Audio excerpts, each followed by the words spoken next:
about that coconut yogurt? Alright guys, if I haven't got these mixed up, I did 2 batches. So all I did was I took a can of coconut cream. I wish it was only 1 ingredient, but unfortunately there was guar gum in there. If you can find coconut milk or coconut cream with nothing else added, use that. The company I used to buy from, they changed their frickin' recipe, so they have guar gum in it now, which I don't love. But anyways, that's what I did, is I took a can of coconut cream, and I put some really good water, not water with chlorine or anything in it, because that would kill the bacteria. I have a water system that takes out the chlorine and the fluoride and remineralizes it. So I watered it down a bit because it was like solid coconut cream. So that's what I did. And then in 1 jar I added probiotics like that recipe said, just powdered USANA probiotics. And the other one I actually used a kefir grain, which I had gotten from Scott's mom. And kefir grains are, it makes a kind of a liquidy kefir. You guys might know in Halifax there's a gal in town that does coconut kefir. So the kefir grain actually is grown in milk, or it eats lactose, but you can use it for coconut kefir, and then you just have to, I'll show it to you in a second, you just have to put it back in milk every so often so that it doesn't die. But you can actually use it. You can ask her specifically how many times you can use it. This isn't my expertise. I just experiment in the kitchen. So I'll show you the kefir grain. So this one was Exhibit A, coconut milk and the probiotics.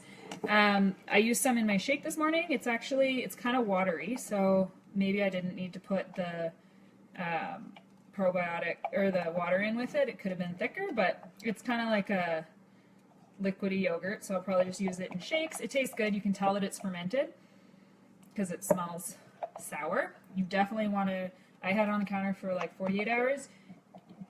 Watch for mold and stuff. There's no mold on there. But yeah, it worked.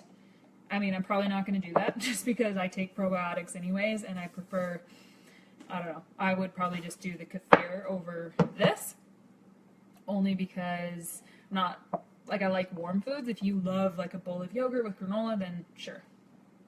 That's what that one is. It worked. And then this is the one with the kefir grain. So I'll show you what a kefir grain is.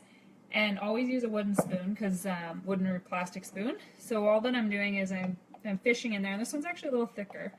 I'm fishing in there for the kefir grain, and I found it. No, that was a chunk of coconut cream. Where are you, kefir grain? You don't want to eat the grain. Maybe I got these 2 mixed up. Let me check this one. I'm really good at not labeling things. Alright, the second thing I'll do is just pour it out to find it. Where are you, little kefir grain? Oh, I found you. Okay, this is a kefir grain. I'm going to rinse it with water so that you can actually see what it is. You got to get it from somebody, or like buy it at a health food store.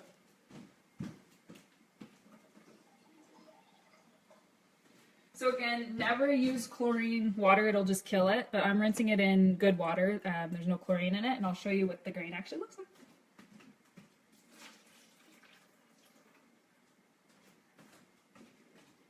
like. Science experiments in the kitchen with stuff. This, my friends, is a kefir grain. Look how healthy that is. Boy, oh boy. So that is what, instead of the probiotic, turns it, oops, now it's contaminated. I dropped it on the counter. I'll have to give it a little rinse off. Never touch it with your hands or drop it on counter surfaces. That's how you get bacteria. And anyways, I'll rinse it off. Hopefully it's okay. That's the kefir grain. So this one, we'll give that a little test. Kefir is a watery yogurt, basically. Some people like to drink it. Some people put it in their smoothies. It's fermented sour coconut milk.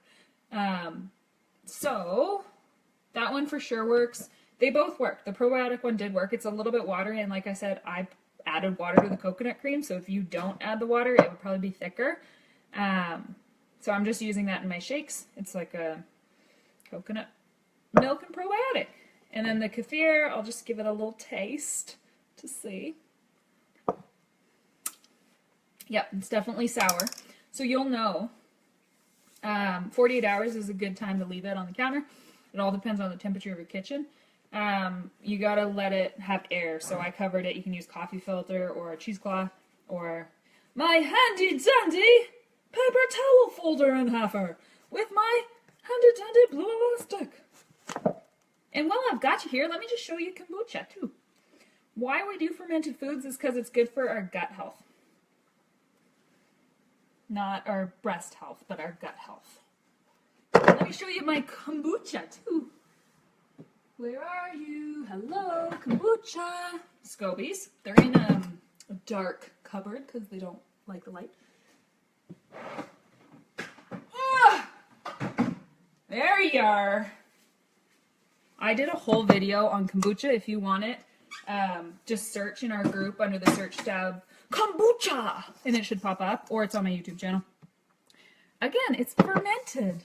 The little SCOBY, it's similar to our kefir grain. So this is the bacteria, similar to the probiotic, that actually eats the sugar in the product and ferments it and becomes healthy. All right, guys, thanks for watching. Rate in the comments if you loved these awesome videos.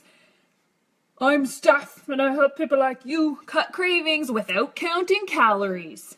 I said that. Drop 10 pounds without stepping foot in the gym. That's what we do here at Nourish. Thanks for being a part of our amazing community. I am fired up, as you can tell.